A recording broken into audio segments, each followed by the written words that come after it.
I want you to picture something for a second. You're in the shower, maybe you're driving to work, and you're having an argument in your head. Oh, yeah. You know the one, right? You're rehearsing what you should have said, or you're playing out this perfect scenario where you're the hero. We all do that. We're storytelling machines. It's just what we do. Exactly. But here's the question our source material poses today, and it's a big one. Does that habit, that obsession with, conflict, with winning the scene, does it actually make us sick? And not just a little sick. No, I mean spiritually sick. Yeah. Neurotic. Completely cut off from reality. It is a massive question to start with. And looking at the research for today's deep dive, the answer is pretty uncomfortable. Yeah. Yes.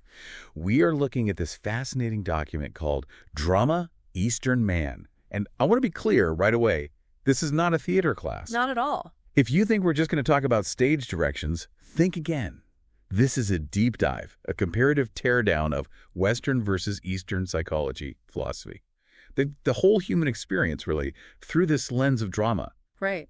The source treats drama not as entertainment, but as a diagnostic tool. It's comparing two completely different operating systems for the human psyche. So on one side, you have the Western model, which it frames as this linear struggle, a war you have to win. And on the other side, you have the Eastern model, which is described more like a breathing of the cosmos. But the part that really got me, and I'll be honest, it felt a little aggressive at first, is how the source talks about our modern entertainment. I think I know what you're going to say. It calls Western TV and cinema a Western death cult. It really stops you in your tracks, doesn't it? It does, a death cult. I mean, I love a good gritty HBO drama, but that feels extreme. Is the source just trying to be provocative? I don't think so. I think we have to frame it carefully. It's not a moral insult. It's a psychological diagnosis. Diagnosis of what? The argument is that Western culture is so focused on achieving things rather than just being that we end up in this state of constant conflict. We're fighting a war against our own nature, and our stories just reflect that. A drama of dying. Exactly. So because the story has to end, the goal has to be met, it's all about termination. In a way, yeah. Think about any standard screenplay. It's linear, point A to point B.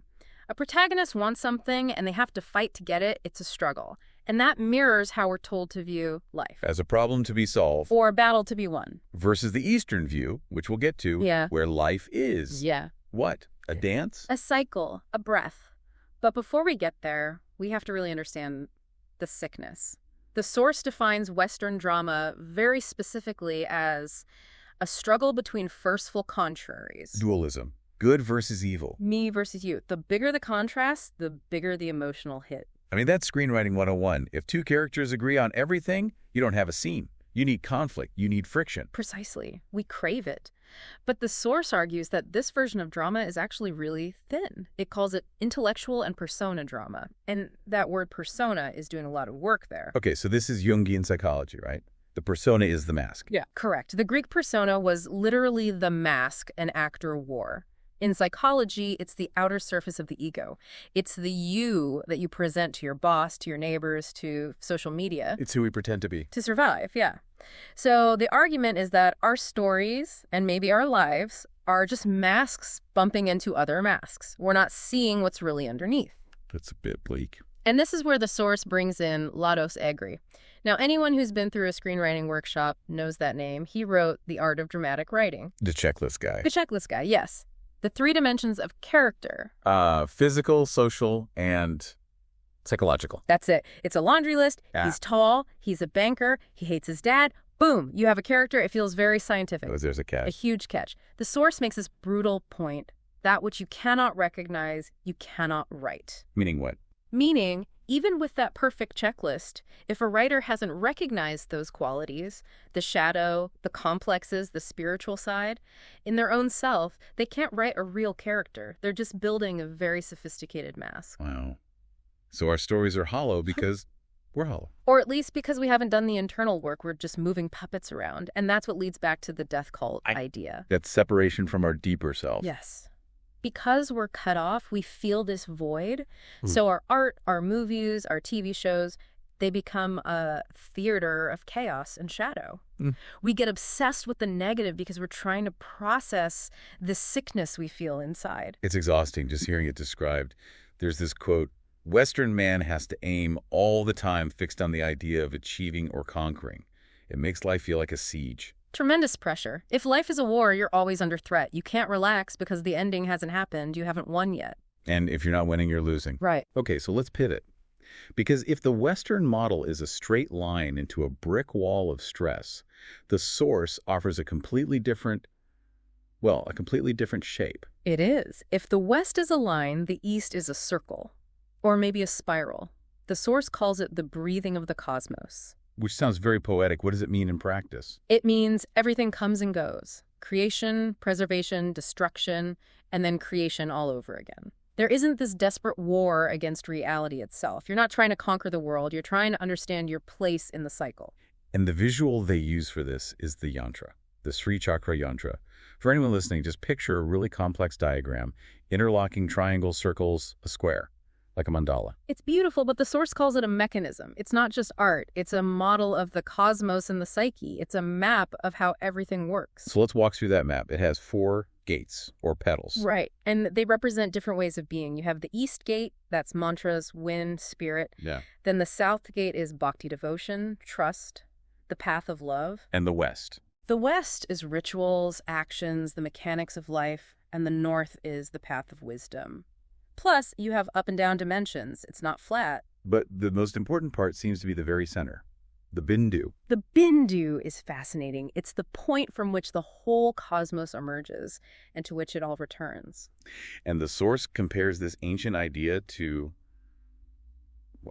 the Big Bang Theory and superstring theory. It's the idea of a singularity, a single point. Creation is projected out, it's sustained, and then eventually it's all drawn back in. It waits there for a new creation. That is way bigger than boy meets girl, boy loses girl. Just a little bit. And this totally changes how you see drama. In the Eastern model, it isn't just about conflict. It can be a drama of faith. Because the ending isn't fixed by logic. Exactly. This was a key point for me. The Source says, the endings can change. The mystic can take over. That feels so much more hopeful. In the West, if you write yourself into a corner, you're done. The logic traps you. In the East, the corner might just disappear. Because the Eastern model integrates everything. It's not just the hero fighting the villain. It's the realization that the hero, the villain, the battlefield, they're all a part of the same cosmic dance. Speaking of battlefields, we have to talk about the Mahabharata. The Source uses this as the ultimate case study. You have to. It's colossal. But the Source is very clear. It's not history, and it's not a fable. It's a description of reality from the point of spirit. So it's a psychological map disguised as a war story. Precisely. The battlefield is called Kurukshetra, but Kurukshetra represents the field of involvement, your mind, your body, your senses. The war in the story is the war happening inside us all the time. The character that really jumped out at me here was the blind king, Dhritarashtra. He's the perfect example of that persona problem. He's the Western ego trapped in an Eastern story. He's physically blind, but that's not his real problem. No, his true blindness is psychological. He refuses to face reality. He won't make the hard decisions. And he loves to play the victim. There's this quote where he's just whining, saying, "Irrevocable were all the things. Destiny is surely all-powerful." Basically, it's not my fault. Doesn't that sound familiar? It's the cry of neurosis. I'm helpless, but then his advisor just shuts him down. Oh, it's a brutal takedown. The advisor, Sanjaya, tells him, a man who meets with calamity as a result of his own acts should not blame the gods. Each of us receives the just results of our actions. And that's karma, right there. But we get karma so wrong in the West, don't we? We think it's like cosmic revenge. The cosmic tit for tat, yeah. But it's not. It's just cause and effect. It's physics. Dhritarashtra is suffering because of his own choices, his own blindness, not because of some destiny. So the drama isn't about fighting your fate. It's about waking up and realizing you're the one making the choices. Yes. Self-knowledge frees you to see the bigger drama. When you stop fighting the little war in your head, you can see the bigger picture. You realize, as Jung said, that man is universal. Which brings us to my absolute favorite part of this whole thing. We've talked about all this heavy stuff, war, blindness, death cults, very serious. But this Source says the antidote is a clown. The Monkey King, Sri Hanuman. I love this. Why is a trickster figure so important here? Because the trickster, the inner joker, breaks the tension. In Western writing, we get so bogged down in the struggle, we take ourselves so seriously.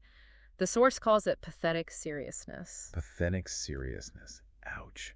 That hits a little close to home. It's accurate, though. The trickster's job is to ridicule the hero and the opponent, to remind everyone of their vulnerability. Heinemann is a servant. He's courageous, but he has this animal kind of innocence. He just lightens the load. And we need him, the source says, because Western man tries to control consciousness. We're white-knuckling the steering wheel of our own minds. That is the absolute crux of the problem. We think creativity and life is about control. Act 1, Act 2, Act 3. But the Eastern model says you can't control the unknown. You have to trust the unconscious. That sounds terrifying for a type A personality. Just wait for it to open up. It is terrifying if life is a war. In war, waiting gets you killed. But if you see life as play-like professionality, as the source calls it, then waiting is just part of the game. Play like professionality. I really like that term. You can be a pro, but you don't have to be miserable doing it. You can laugh at your own self-importance. The source asks this really poignant question. Nobody wants to be controlled, so why do we try so hard to control our own consciousness? That one hits home.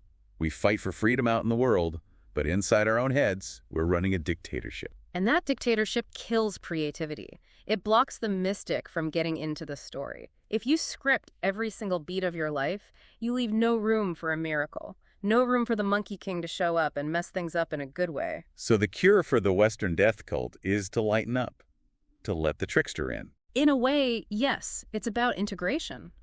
Recognizing the struggle is an illusion. The source says when we become humble, which it defines as having soft and transparent boundaries, we can receive from both sides. We can be the hero and the joker. It's moving from achieving to just being. Liberation, that's the word the source uses. Drama is a tool to help us grow up, spiritually speaking. This has been quite a journey. From masks and death cults through the cosmos to laughing with a Monkey King. It really shows you why looking at other cultures is so important. We get so stuck in our own operating system. We do. As the source says, ego is stupid and sees only itself. Seeing another way to play the game makes us wiser. Ego is stupid. I'm putting that on a t-shirt. It's a good reminder. So here's the big takeaway for me. We spent all this time building our persona, that mask. We structure our lives like screenplays with inciting incidents and climaxes. But maybe we're just writing the wrong genre. Maybe we're writing a war movie when we should be writing a musical. The source challenges us to stop treating life like this linear war we have to win. It suggests if we can tap into that cosmic breath, the story we're telling might be a lot bigger and a lot funnier than we ever thought. And a lot less lonely. Because remember, man is universal. You're not writing the script by yourself. That's a comforting thought. I want to leave you, the listener, with one final thing to chew on right from this source material. What would happen if you stopped treating your life like a war to be won and started treating it like a play to be performed? Nobody wants to be controlled, so why do we try so hard to control our own consciousness? Maybe it's time to let the inner joker take the wheel for a little while. Thanks for diving deep with us. See you next time.